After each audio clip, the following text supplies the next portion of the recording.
सभी सहयोगियों को प्रणाम, नमस्ते और यथा योग्य अभिवादन।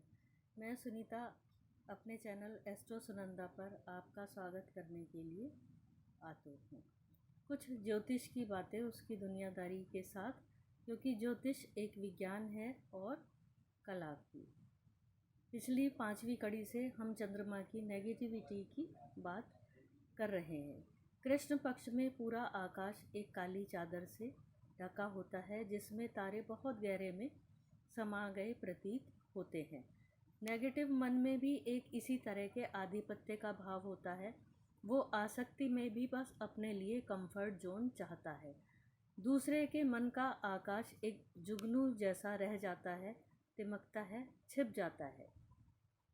सारी सृष्टि पर उसका नेगेटिव इम्पैक्ट आ जाए, इसका कोई फर्क उस काली चादर को नहीं पड़ता।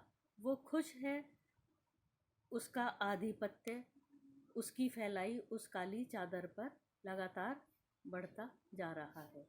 जैसे कुछ स्त्रियां पराये पुरुष में आसक्त हो जाती हैं, उनके मन पर लज्जा की जगह बेशर्मी का पर्दा तन जाता है। वो अपनी गलती नहीं मानती, माफ़ी का कोई भाव उनके मन में नहीं उठ पाता। अपने कुकृत्य आधिपत्य पर खुद ही मुग्ध हैं, उसी में मगन हैं। वो काले वस्त्रों में स्वयं को ज़्यादा सुंदर अनुभव कर पाती हैं। उन्हें किसी अन्य का सौंदर्य बर्दाश्त नहीं होता। काले रंग पर सबकी नज़र पड़ ही जाती है। वो आनंदित है सबका आकर्षण बनकर। अंतर मन में उनको मन की काली चादर का विस्तार बढ़ता देख प्रसन्नता हो रही है। उनकी नज़र लगातार विस्तार पर है। उन्हें रंगीन जोड़े साथ घूमते देखना अच्छा नहीं लगता। उनकी नज़र की गति में जो भी रंगीन सौंदर्य चमकता दमकता दिखाई पड़ता है, वो उसे खा जाने को आतुर हैं। चांद की प्रतीक्षा में हाथों में हाथ लिए जोड़े प्रकृति सौंदर्य सब धीरे धीरे वहाँ से उठकर मायूस हो जाने लगते हैं। अंधेरे का पर उस अमावस की काली रात पर कोई नेगेटिव प्रभाव नहीं है।